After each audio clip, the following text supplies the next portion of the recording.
Sayaw yan po, kaya po bang talunin ng mga lightweight yung isang heavyweight na opponent? Oo naman.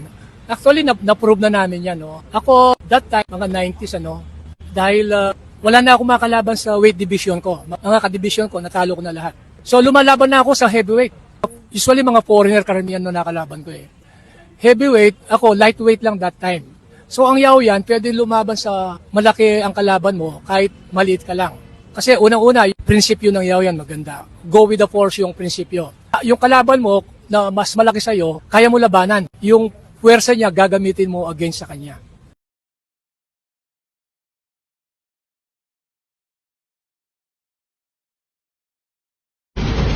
Pwede mo na siya sipain dito.